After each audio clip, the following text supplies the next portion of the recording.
రాఖీ పండుగ సందర్భంగా రక్షాబంధన్ సందర్భంగా రాష్ట్రంలోని ప్రతి అక్కకు ప్రతి చెల్లెమ్మకు ఇక్కడికి వచ్చిన నా ప్రతి కుటుంబ సభ్యుడికి ప్రతి చెల్లెమ్మకు ప్రతి తమ్ముడికి అందరికీ కూడా నిండు మనసుతో మీ జగన్ శుభాకాంక్షలు తెలియజేస్తా ఉన్నాడు.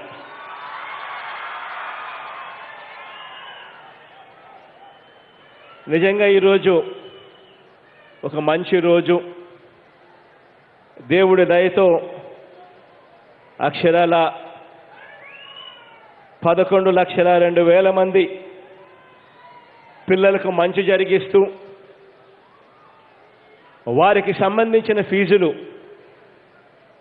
అది ఎంతన్నా కానీ 35,000 కానీ 50,000 కానీ 70,000 కానీ ₹1,00,000 కానీ ఇంకా ఎక్కువైనా కూడా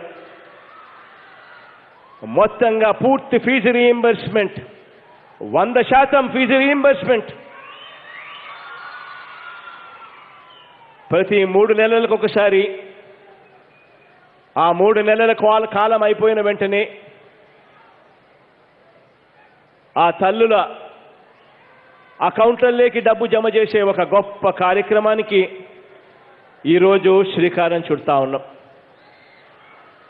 ఈ కార్యక్రమం అయిపోయిన వెంటనే బటన్ నొక్కి నేరుగా నా అక్క చెల్లెమ్మల ఖాతాల్లోకి 694 కోట్ల రూపాయల సొమ్మును నేరుగా నా అక్క చెల్లెమ్మల ఖాతాల్లోకి పంపించడం జరుగుతుంది. ఇక్కడ ఒక విషయం చెప్పాలి. రక్షాబంధనం అన్నది ఆత్మీయతలు అనురాగాలకు ప్రతీక. అక్క చెల్లెమ్మలందరికీ కూడా నా అక్క చెల్లెమ్మలందరికీ కూడా ఆర్థికంగాను సామాజికంగాను రాజకీయంగాను విద్యాపరంగాను రక్షణ పరంగాను అన్ని విషయాలలోనూ మంచి చేస్తా ఉన్న అడుగులు మీ అన్న ప్రభుత్వంలో మీ తమ్ముడు ప్రభుత్వంలో ఈ 3 సంవత్సరాలుగా పడతా ఉన్నాయి అని గర్వంగా కూడా ఈ సందర్భంగా తెలియజేస్తా ఉన్నాను. రాష్ట్రంలోని అక్క చెల్లెమ్మలందరి చల్లని దీవెనలు దేవుడు ఆశీస్సులు కలకాలం కూడా లభించాలని కోరుకుంటూ ఈ పవిత్ర రోజున ఈ పండుగ రోజున నా అక్క చెల్లెమ్మలకు వారి పిల్లల భవిష్యత్ కోసం మనందరి ప్రభుత్వం అమలు చేస్తా ఉన్న జగనన్న విద్యా దీవెన పథకం గత 3 నెలల కాలానికి అంటే ఏప్రిల్, మే, జూన్ ఈ 3 నెలలకు సంబంధించిన ఈ కాలానికి సంబంధించిన 100% ఫీజు రీయింబర్స్మెంటు 694 కోట్ల రూపాయలు విడుదల చేయడానికి నేను ఈరోజు ఇక్కడికి వచ్చాను. ఏ బిడ్డకైనా కూడా అతి గొప్ప దీవెన ఏదైనా ఉంటుంది అనంటే అది చదువే. ఏ బిడ్డకైనా కూడా తప్పనిసరిగా అందాల్సింది ఏదైనా ఉంటుంది అనంటే అది చదువే. చదువు అన్నది ఒక ఆస్తి. ఏ ఒక్కరూ కూడా కొల్లగొట్టలేని ఆస్తి. ఈ చదువులు బాగా చదివించగలిగితే పేదరికం నుంచి మనం బయటికి వచ్చే ఒక గొప్ప విప్లవాత్మక మార్పు ఈ ఒక్క చదువుల ద్వారానే సాధ్యమవుతుంది. ఇక్కడ ఒక్క విషయం అందరితో కూడా చెప్పాలి. ఈ రోజున కాలేజీలలో 17 సంవత్సరాల నుంచి 22 సంవత్సరాల వయసున్న పిల్లలు కనీసంగా మరో 80 సంవత్సరాలు ఈ ప్రపంచంలో రాబోయే సవాళ్లను ఎదుర్కొంటూ సంతోషంగానూ ఆత్మవిశ్వాసంతోనూ జీవించాలి. అందుకు ఒక ప్రభుత్వంగా మనం ఆ తగిన వాతావరణం ఏర్పాటు చేయాలి.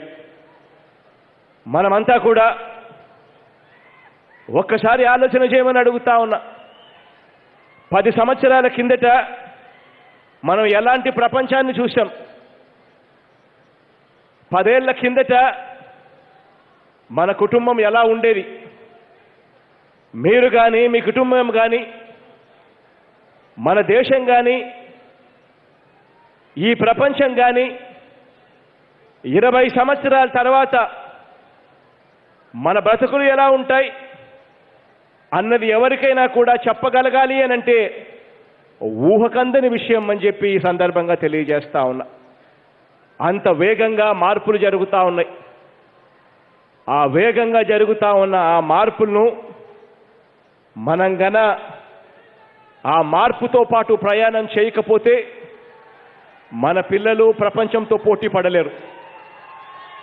మన పిల్లలు ప్రపంచంతో పోటీ పడాలి అనంటే ఆ ప్రతి అడుగులోనూ మార్పు కనిపించాలి. ఆ ప్రతి అడుగులోనూ కూడా ఆ మార్పు కనిపించగలిగితేనే ఆ గొప్ప మార్పు అనేది సాధ్యమవుతుంది. నిజంగా అలాంటి చదువును ఈ రాష్ట్రంలో ఉన్న ప్రతి ఒక్క బిడ్డ కూడా చదువుకోవాలని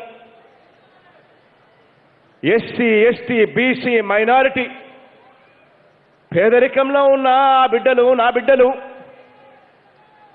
ఇతర కులాలలో కూడా పేద కుటుంబాలలో నుంచి వచ్చిన ఆ బిడ్డలు, నా బిడ్డలు, వీళ్ళందరూ కూడా అటువంటి పెద్ద చదువులు చదువుకోవాలని మనందరి ప్రభుత్వంగా, మీ అందరి అన్నగా కోరుకుంటూ విద్యా విధానంలో గత 3 సంవత్సరాలుగా విప్లవాత్మక మార్పులు తీసుకొచ్చామని చెప్పి కూడా సగర్వంగా తెలియజేస్తా ఉన్నా. అందులో భాగంగానే కేవలం ప్రాథమిక విద్యను మాత్రమే కాకుండా పెద్ద చదువులన్నీ కూడా పేదలకు హక్కుగా మారుస్తూ 100% ఫీజు రీయింబర్స్మెంట్ పథకాన్ని మనం అమలు చేస్తా ఉన్నాం. ఈ 100% ఫీజు రీయింబర్స్మెంట్ పథకం అన్నది ఆ ఫీజులు ఎంతన్నా ఉండని, 35,000 అన్నా ఉండని, 40,000 అన్నా ఉండని, 50,000 ఉండని, 70,000 ఉండని, ₹1,00,000 ఉండని, 1,20,000 ఉండని, ఎంతన్నా ఉండని,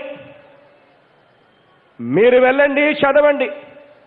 ఇదొకటే కాదు, మీ కుటుంబంలో ఎంతమంది బిడ్డలుంటే అందరినీ కూడా చదివిస్తాను అని చెప్పి ఈ సందర్భంగా సగర్వంగా తెలియజేస్తా ఉన్నాను.